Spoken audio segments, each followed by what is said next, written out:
All right, everyone. I was linked this yesterday actually on Twitter, and the user was saying, "Oh, didn't you warn against this like several years ago?" Yes, these DNA testing services that people use that are not necessarily even fully accurate. Let's just put it that way. They have been data sharing with all sorts of third-party businesses, governments, and law enforcement and stuff under people's nose. And here's the first evidence of that happening. Like, this is the first instance in which it's been confirmed. But you know that all the other sites do the fucking same shit. And if you actually think, there was a story about a few months ago where the FBI had gotten some DNA stuff. If you think it's limited to a few people or just people pertinent to warrants or something, you're crazy. The thing is, when you sign up for these services, you are giving some of your most private data that normally would not be obtainable by any entity without a court-issued warrant pertinent to a significant criminal case. You're taking that data and giving it to a company that isn't even beholden to the Constitution directly, and you're simply entrusting them to guard it forever and not attempt to profit further by selling it to third-party entities, which has happened with every social media site that ever existed. Zuckerberg, or initially, years ago, if you said Facebook's going to sell user data to other companies to make money, no, Zuckerberg wouldn't do that. He likes privacy and shit. And all the proles and all of the slaves, the thought slaves, thought that was actually accurate. And people like myself who said, no, you know, probably all of this shit is going to end up in China at some point, we were laughed at as conspiracy theories. Now we know it actually happens. Not only that, it's the main funding source for all of Facebook. Their funding mainly comes now from selling your data that they now have license to do. It's not from ads. Ads aren't going to prop up a site like Facebook. Ads can't prop shit up anymore.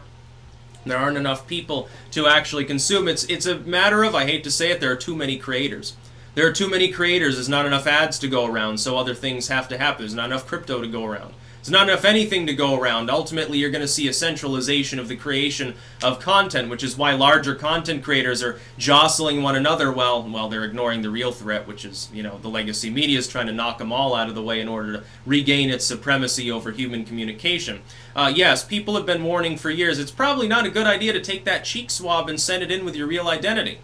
What I recommended, I think 6 months ago or something, is if you must use one of these services, like you're just dying to know, you're like, I was adopted, I have no clue what genetics I have, I really just want to get a general idea. Is it from Scandinavia? Is it Germanic? Do I have native, American ancestry or whatever? Did my family come from Russia or whatever? If you need that data, don't use your real name, use somebody else's address, and do it that way. Put a fake name, fake address, not a fake address, you need somewhere to have it mailed to, and use a burner debit account or something like that, and make sure that it's not capable of being traced directly to you. That way it can't be properly used in any form of legal database.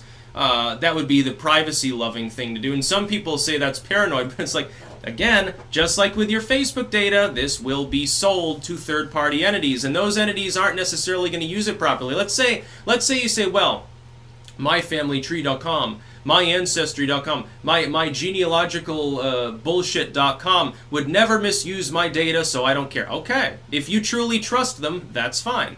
What about if those sites or storing them in an unsecured way? What if it just gets leaked? Somebody hacks into the system and says, wow, look at all the DNA I got. I can sell this to China. Cha-ching, I made, thousands of dollars or something like that. That can happen. These databases are compromised all the time. So, yes, just fucking shut up and trust them. Send in more of your DNA. You should send them in nudes of yourself. There's a joke, I think it was a joke about Facebook combating revenge porn by people sending in dick pics or something like that. And I'm pretty sure that was a joke, but I'm not 100% sure. I didn't want to bother looking into it because I wanted to have some faith still in mankind, getting out of this dark age someday. If you're sending in your data to these sites, it's being stored forever. It will be sold to other entities, and it is easily obtainable because, remember, the Constitution protects the government from taking your DNA samples under the auspices of the Fourth Amendment, but if you waive that right by doing business with a private entity that is under no legal obligation to protect that data beyond the most rudimentary level, it's theirs for the taking. Oh, we're trying to build a database of all citizens in Texas's DNA to help with unsolved crimes. Okay, says genealogy.com, we'll give you all of the data from that. to help you build your database. After all, we don't want to seem family unfriendly. We want to think of the children. We want to be good citizens and help one another and stop evil criminals. We want to stop serial killers and stuff. How can you miss this logic? And so these corporations, they get bullied into it all the time anyway. Someone will come along and raise a big stink about how they could do more to combat crime. And they'll bend over backwards. Trust me. Because all of these goofy outlets will generate a lynch mob and they'll go after them tooth and nail. That's just the name of the game. It's just what's going to happen. So if you've already sent in your DNA with your real name, well, I feel sorry for you, but it's in a bunch of other databases too. And don't think that this is the only example of a company doing it. It's just this is the only one we know about right now. You'll hear more, just like when Facebook came out. Or just like when the NSA came out and said, we're just gathering metadata on people that communicate with foreign entities. And then after 5 or 6 months of additional revelations, we found out it's actually every call and email, the real content, every citizen and plenty of non-citizens for years and years, and it's stored forever, and it's also stored by companies forever. That's what we know is actually the case now. Or in a million other cases, Facebook, they never were forthcoming about selling user data the way that they do to third-party entities.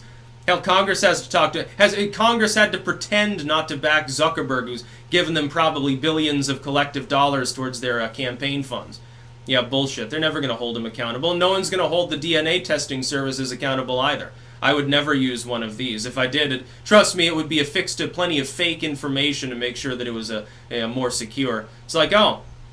Yeah, John Doe over here. Yeah. Oh, you know, are you sure that's your real name? Yeah, it's my birth name. My parents had a good sense of humor. That's about all.